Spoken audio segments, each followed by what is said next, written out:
নমস্কার বন্ধুরা, মেঘার সাথে বাঙালিয়ানার আরও একটি নতুন পর্বে আপনাদের সবাইকে স্বাগত।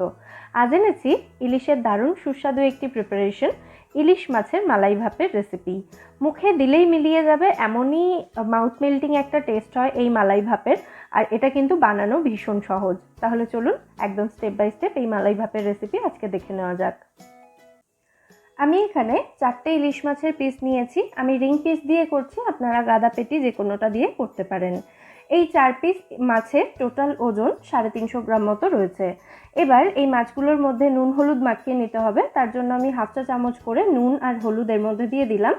দিয়ে নুন হলুদটা মাছের সাথে ভালো করে মিশিয়ে নিচ্ছি। মাছে নুন হলুদ মাখানো হয়ে গেছে, এটাকে সাইডে সরিয়ে রেখে আমি এবার এই ভাপার মশলাটা তৈরি করে নেব। মশলাটা তৈরি করার জন্য আমি এখানে 2 চা চামচ কালো সর্ষে, 1 চা চামচ মতো সাদা সর্ষে এবং স্বাদ মতো কাঁচা লঙ্কা নিয়েছি। কালো সর্ষের পরিমাণটা একটু বেশি রেখেছি, আপনারা চাইলে যে কোনো একরকম সর্ষেও ব্যবহার করতে পারেন। এবার সামান্য একটু নুন আর পরিমাণ মতো জল দিয়ে এই সমস্ত উপকরণ একসাথে মিহি করে বেটে নিতে হবে। অনেক সময় সর্ষে বাটার যে কোনো প্রিপারেশন খেলে অনেকের অ্যাসিডিটির একটা প্রবলেম থাকে, তো সর্ষেটা বেটে নিয়ে যদি একটা ছাঁকনির ওপরে দিয়ে সর্ষে বাটাটা ছেঁকে নিয়ে তারপরে রান্নায় ব্যবহার করা হয় তাহলে কিন্তু অ্যাসিডিটির আর প্রবলেম থাকবে না। আমি সর্ষেটা ছেঁকে নিয়েছি। এবার এর মধ্যে 1/4 টিস্পুন হলুদ গুঁড়ো আর স্বাদ মতো লঙ্কা গুঁড়ো দিয়ে দিলাম। এবার এর মধ্যে আমি দিয়ে দিচ্ছি ঘন নারকেলের দুধ হাফ কাপ মতো। যেহেতু এটা ইলিশ মাছের মালাই ভাপা, সেই জন্য এই নারকেলের দুধটা কিন্তু অবশ্যই দিতে হবে, স্কিপ করা যাবে না। এটা আমি কিভাবে তৈরি করেছি একটু পরে বলে দিচ্ছি। তার আগে এর মধ্যে দিয়ে দিচ্ছি স্বাদ মতো নুন। মাছে এবং মশলা দুটোতেই নুন দেওয়া ছিল, সেই জন্য এই সময় নুনের পরিমাণটা একটু বুঝে দিতে হবে। আর দিয়ে দিলাম 2 চা চামচ মতো কাঁচা সর্ষের তেল। আপনারা একটু বেশি পরিমাণেও সর্ষের তেল এখানে দিতে পারেন। সমস্ত উপকরণ ভালো করে মিশিয়ে নিয়েছি। আমাদের ভাপার মশলা এখানে একদম রেডি। এবার নুন হলুদ মাখিয়ে রাখা মাছের পিসগুলো এই মশলার মধ্যে দিয়ে দিতে হবে।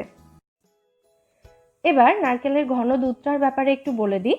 নারকেল জল ছাড়া মিক্সিতে আমি বেটে নিয়েছি। তারপর সেই নারকেল বাটাটা একটা সুতির কাপড়ের মধ্যে দিয়ে চিপে আমি নারকেলের লিকুইড পার্টটা আলাদা করে নিয়েছি। সেটাই হচ্ছে নারকেলের ঘন দুধ। এখানে নুন হলুদ মাখিয়ে রাখা মাছগুলো মশলার মধ্যে দিয়ে তারপর আমি কয়েকটা চেরা কাঁচা লঙ্কা দিয়ে দিয়েছি। এবার টিফিন বক্সের ঢাকনা বন্ধ করে এটাকে এভাবেই 10 মিনিট মতো রেখে দেব, তাতে মাছগুলো একটু ম্যারিনেটও হয়ে যাবে।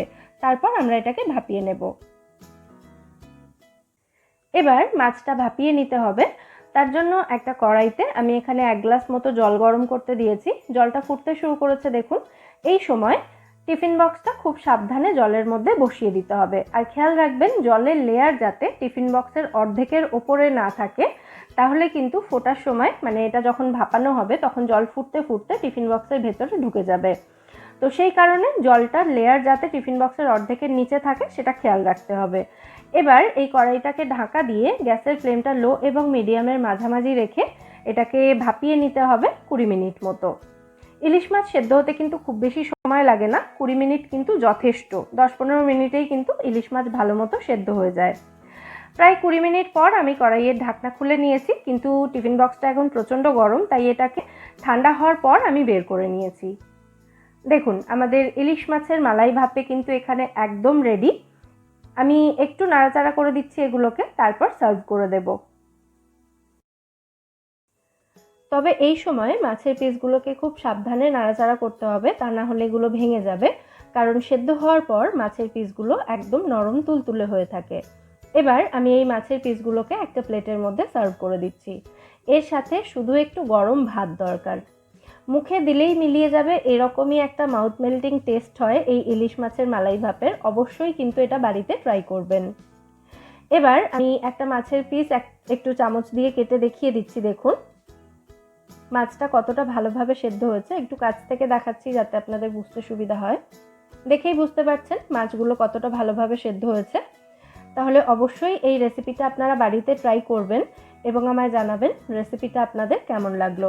আর আজকের এই ইলিশ মাছের মালাই ভাপের রেসিপিটা যদি আপনাদের ভালো লাগে, ভিডিওটাকে অবশ্যই একটা লাইক এবং শেয়ার করার অনুরোধ রইল। আর আপনি যদি আমার চ্যানেলে নতুন দর্শক বন্ধু হয়ে থাকেন অথবা চ্যানেলটা এখনও সাবস্ক্রাইব না করে থাকেন, তাহলে প্লিজ চ্যানেলটা সাবস্ক্রাইব করে পাশে থাকা বেল আইকনটা ক্লিক করে দেবেন, যাতে নিত্য নতুন রেসিপির আপডেট নোটিফিকেশন আপনি সবার আগে পেয়ে যান। ফিরে আসবো নতুন কোনো রেসিপি নিয়ে। সবাই খুব ভালো থাকবেন।